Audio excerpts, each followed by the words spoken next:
Zašto smo odlučili da laser MLS M8 postane sastavni deo naših protokola u lečenju diskus hernije i mnogih drugih dijagnoza? Laser M8 predstavlja naprednu i neinvazivnu metodu u terapiji diskus hernije.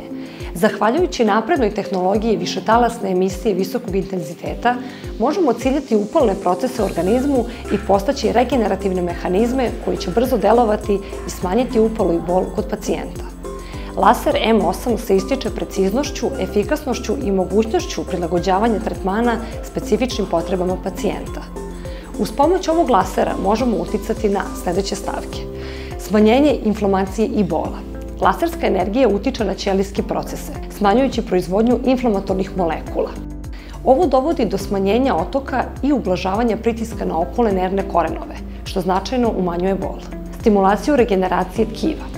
Laser M8 postiče povećanu proizvodnju ATP-a, ćelijske energije, što ubrzava regeneraciju oštećenih struktura, uključujući intervertebralne diskove i meka tkiva u okolini. Poboljšanje cirkulacije. Delovanje lasera proširuje krvne sudove, čime se povećava protok krvi u zahvaćenom području. Ovo omogućava bolje snabdevanje kiseonikom i hranljivim materijama, koje su neophodne za prirodni proces zarastanja. Relaksacija mišića. Laser M8 pomaže u smanjenju mišićne napetosti, čime dodatno smanjuje pritisak na disk i okolne strukture. Laser ima i veliki biostimulativni efekat, što znači da stimuliše fibroblaste i doprinosi jačanju vezivnog tkiva i povećanju stabilnosti cervikalnog i lumbalnog segmenta.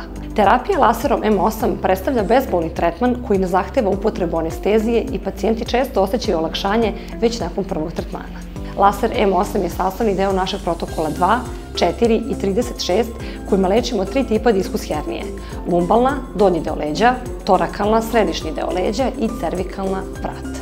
Vizionova centar je prvi i jedini u regionu koji posjeduje laser MLS M8 i postaje sastavni deo naših protokola lečenja.